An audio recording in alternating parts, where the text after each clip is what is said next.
कवी कुसुमाग्रज यांचा जन्मदिवस आपण मराठी भाषा गौरव दिन म्हणून साजरा करतो आहोत. जिल्हा परिषद शिक्षण विभाग लातूरच्या वतीने आजचा हा मराठी भाषा गौरव दिवस आपण मारवा माय मराठीचा अभिजात दरवळ या नावाने या संकल्पनेमध्ये हा कार्यक्रम या ठिकाणी संपन्न करतो आहोत.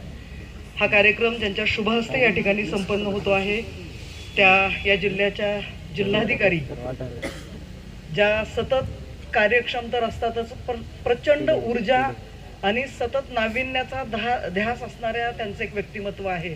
आणि असं नवीन काही जेव्हा घडत असतं तर तेव्हा त्या खूप उत्सुक असतात आणि आम्हा काम करणाऱ्यांच्या पाठीवर सदैव त्यांचा प्रेरणेचा हात असतो. अशा माझ्या मार्गदर्शिका आदरणीय वर्षा ठाकूर घुगे मॅडम, ज्यांच्या प्रेरणेतून आणि संकल्पनेतून आजचा हा कार्यक्रम हा इतक्या सुंदरपणे या ठिकाणी संपन्न होतो आहे. ते आमच्या जिल्हा परिषदेचे सन्माननीय मुख्य कार्यकारी अधिकारी राहुलजी मीना सर. मराठी भाषा दिनाचा कार्यक्रम घ्यायचा आणि मला लॉन हवं होतं. मी सरांना म्हटलं की सर मला लॉनवरच कार्यक्रम घ्यायचा आणि मला वाटतं पहिला कार्यक्रम या लॉनवर होतोय आणि तो इतका अभिजात आणि एका श्रेष्ठ कवीच्या आठवणीत आपण जो हा कार्यक्रम घेतो आहे तो होतो आहे. यावरून आमच्या मुख्य कार्यकारी अधिकारी राहुल सर यांची दूरदृष्टी किंवा त्यांचं जे प्रशासनातलं कौशल्य आहे ते आपल्या सगळ्यांच्या लक्षात येईल असे आमचे आदरणीय राहुल कुमारजी मीना सर. या ठिकाणी आदरणीय शिल्पा करमरकर मॅडम, ज्या स्वतः एक साहित्यिक आहेत, प्रचंड वाचन आहे त्यांचं आणि या कार्यक्रमासाठी त्या ऑफिसमधून थेट या ठिकाणी आलेल्या आहेत. म्हणजे ज्या माणसांना याचा गंध असतो किंवा याच्यातून जी माणसं गेलेली आहेत त्यांना या कार्यक्रमाचं महत्त्व आहे आणि त्या ऑफिस सोडून इथं आलेल्या आहेत आणि सोबत त्यांच्या आमच्या दुसऱ्या सहकारी उपजिल्हाधिकारी अहिल्या घाटाळ मॅडम या दोघीही कार्यालयातून थेट इकडे आलेल्या आहेत. त्यामुळे त्यांना नाव आणि हे सगळं त्यांना खूप अपील जाणवले. त्यामुळे तृप्ती आम्ही कार्यक्रमाला या ठिकाणी येतोय. मारवा हे नाव ठेवण्यापाठीमागे कुसुमाग्रजांची एक कविता आहे. ज्या कवी कुसुमाग्रजांचा आपण जन्मदिवस आज साजरा करतो आहोत त्यांच्या एका कवितेचं टायटल मारवा आहे आणि ज्यामध्ये संध्याकाळी एक सैन्यातून एक युद्धातून काम झाल्यानंतर थकलेला एक सैनिक जेव्हा विचार करतो आणि आयुष्याकडे वळून बघतो की आपण काय कमवलं काय गमवलं आणि त्याचा सगळा लेखाजोखा किंवा तो आठवणींचा दरवळ म्हणजे मारवा. मारवा हा शास्त्रीय संगीतातलं एका रागाचं पण नाव आहे. मारवा ही एक सुगंधी वनस्पती आहे जे सुंदर आहे, जे उदात्त आहे, उन्नत आहे, ते म्हणजे मारवा.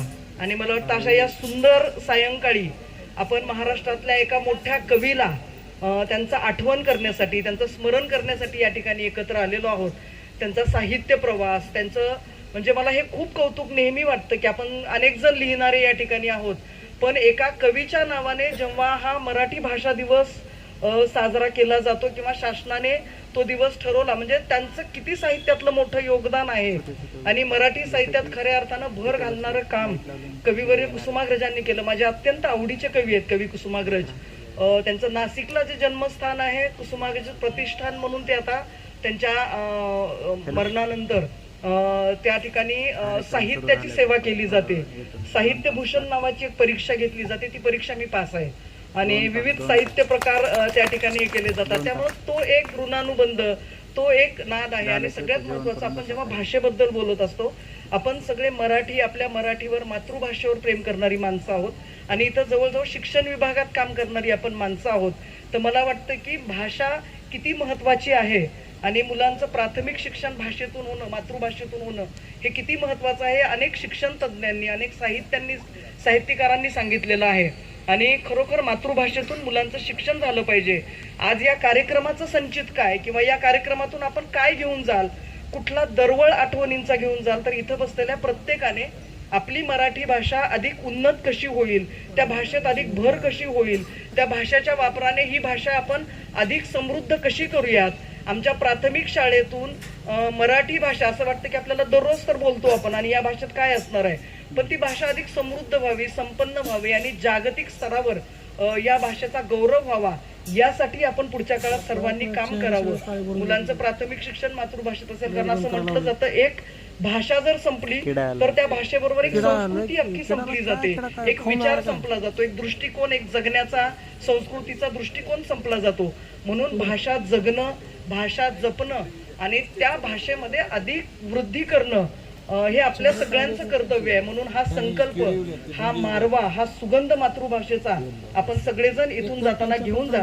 मी सर्व मान्यवरांचे खूप अंतःकरणातून आभार व्यक्त करते. खूप व्यस्ततेतून आपण सगळेजण या ठिकाणी आलात. आमचं हे जे आम्ही सगळं नियोजन केलं होतं त्या नियोजनामध्ये आपल्या येण्याने खऱ्या अर्थाने 4 चांद लागलेले आहेत. मी पुनश्च आपल्या सगळ्यांचे आभार व्यक्त करते.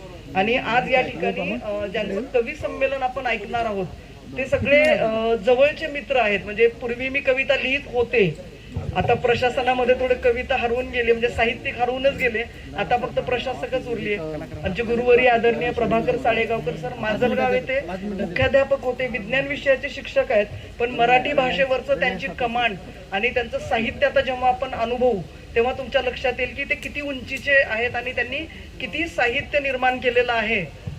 त्यासाठी आपण आज खास या ठिकाणी विज्ञान शिक्षक असूनही मराठीची सेवा त्यांच्या हातून जी झाली आहे ती खरोखर कौतुकास्पद आहे. दुसरा आमचा मित्र आहे या ठिकाणी राहुल देव कदम, आपल्या लातूरमध्येच तो ज्युनियर कॉलेजला शिक्षक आहे, सुंदर उत्तम गायक आहे आणि कवितेची अतिशय प्रचंड जाण असलेला माणूस आहे. त्याच्या या सगळ्या कवितांना शब्द, सूर आणि ताल, लय राहुलची असणार आहे. आमचा दुसरा मित्र बालाजी इंगळे, जो माडज उमरगा या ठिकाणी मराठी भाषेचा शिक्षक आहे आणि मराठी साहित्यातला एक उत्कृष्ट साहित्यिक म्हणूनही त्याची नोंद आहे. अनेक कविता संग्रह आहेत, पण परवाच त्यांनी मराठी भाषेचे जे प्रयोग त्याच्या शाळेमध्ये केले त्याचं भाषायन नावाचं खूप सुंदर पुस्तक त्याने काढलंय, जे अनेक मराठी शिकवणाऱ्या शिक्षकांना जे दिशादर्शक आहेत त्याच्या कविताही तितक्याच तरल, दिशादर्शक आणि विचार करायला लावणाऱ्या आहेत. आणि आमचा चौथा मित्र जो या ठिकाणी खास आलेला आहे रवी केसकर, लोकसत्ताचा पत्रकारही आहे तो, त्याचबरोबर एक साहित्यिक, विचारवंत, अभ्यासक, छान व्याख्याता आहे, कवितेची उत्तम जाण आहे. त्याचं सादरीकरण जेव्हा तुम्ही बघाल मला खात्री आहे आता एवढी लोक आहेत, थोड्या वेळाने पाठीमागचं सगळं भरून जाणार आहे. आणि एक सुंदर मैफल आपण आज या कवी कुसुमाग्रजांच्या स्मृतीमध्ये, आठवणीमध्ये या ठिकाणी साजरी करतो आहोत. आपण सर्वजही समोरचे मान्यवर या ठिकाणी आलात, हा कार्यक्रमाची खऱ्या अर्थाने शोभा वाढवली. मी आपल्या सगळ्यांचे मनस्वी आभार व्यक्त करते आणि मी या ठिकाणी थांबते.